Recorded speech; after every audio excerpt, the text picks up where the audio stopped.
है।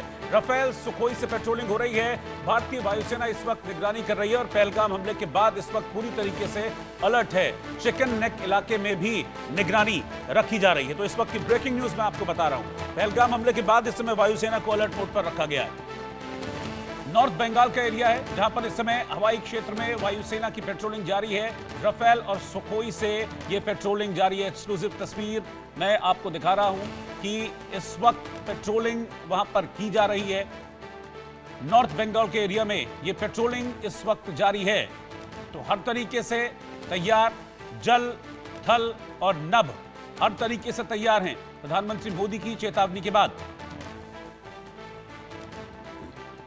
मैं रैनिक दत्ता इस वक्त साथ में जुड़ रहे हैं। रैनिक बताइए क्या जानकारी।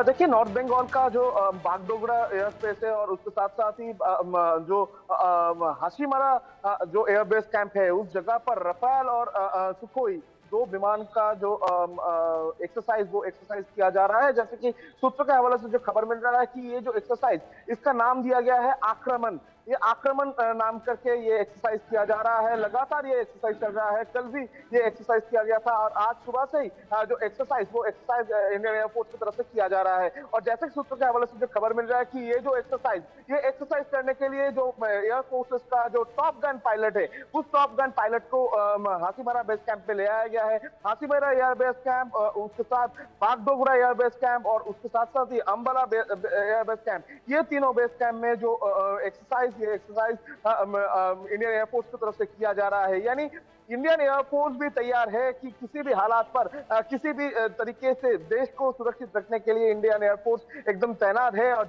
जो तस्वीर सामने आ रहा है उस तस्वीर से साफ है कि इंडियन एयरफोर्स किस तरीके से प्रस्तुति ले रहे हैं, किस तरीके से इंडियन एयरफोर्स का टॉप गन पायलट को लेकर सुखोई, राफेल जैसे जो विमान, जो फाइटर जेट, उसको तैनात रखा गया है। और सबसे महत्वपूर्ण जो चीज है कि पश्चिम बंगाल से क्यों ये हो रहा है, ये सवाल सबसे पहले आएगा। क्योंकि पश्चिम बंगाल में आता है चिकन नेक कॉरिडोर, जिस चिकन नेक कॉरिडोर के ऊपर एक तरफ बांग्लादेश, दूसरी तरफ चाइना, दोनों का ही नजर है। और जिस तरीके से बांग्लादेश का पाकिस्तान के साथ करीबी रिश्ता बन रहा था और उसके बाद बीएसएफ की तरफ से भी और उसके साथ एयरफोर्स की तरफ से भी पश्चिम बंगाल को भी एकदम सुरक्षित रखने का कोशिश किया जा रहा है। पश्चिम बंगाल के ऊपर भी नजर रखा जा रहा है। बीएसएफ का सूत्र के हवाले से जो खबर मिल रहा है कि पश्चिम बंगाल का जो बॉर्डर लागू एरिया है, यानी बांग्लादेश के साथ जो पर भी सुरक्षा बल को इंक्रीज किया गया है। बीएसएफ का जो सुरक्षा बल, उनको भी इंक्रीज किया गया है। चिकन नेक कॉरिडोर के ऊपर भी लगातार फोकस बीएसएफ की तरफ से बनाए रखा गया है। और उसके साथ साथ ही इंडियन एयरफोर्स को भी एक्टिव रखा गया है। इंडियन एयरफोर्स की तरफ से बागडोगरा एयरबेस कैंप और उसके साथ साथ ही हासीमारा एयरबेस कैंप जो है उनमें राफेल, सुखोई जैसे जो हाई टेक्नोलॉजी जो फाइटर जेट है उनको रखा गया है। उसमें टॉप गन पायलट को इधर ले आया गया है। जैसे कि सूत्र के हवाले से जो खबर मिल रहा है कि टॉप गन पायलट को हासीमारा बेस कैंप में ले आया गया है। और ये जो एक्सरसाइज चल रहा है, इसका जो नाम रखा गया है, जैसे कि सूत्र के हवाले से खबर मिल रहा है कि इसका नाम रखा गया है आक्रमण। आक्रमण नाम से ये जो एक्सरसाइज ये लगातार किया जा रहा है। और ये मगर एयरफोर्स की तरफ से जो कहा जा रहा है कि ये युद्ध के लिए प्रिपरेशन नहीं है, ये जस्ट एक सिंपल एक्सरसाइज है जिसका नाम आक्रमण रखा गया है। दूसरी तरफ अगर देखा जाए तो बांग्लादेश और चाइना जिस तरीके से भारत के चिकन नेक कॉरिडोर के ऊपर नजर रखा है और उसी को देखते हुए बीएसएफ भी अभी तैनात है।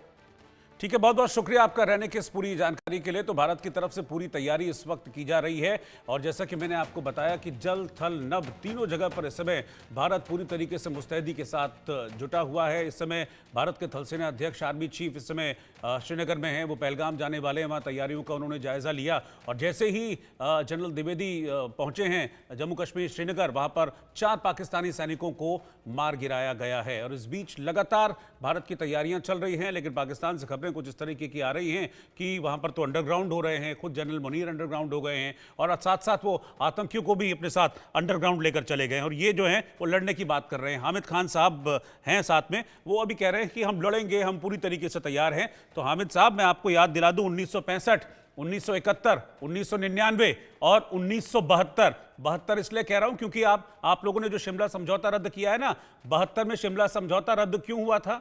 ये हैं हामिद हामिद साहब हमारे साथ।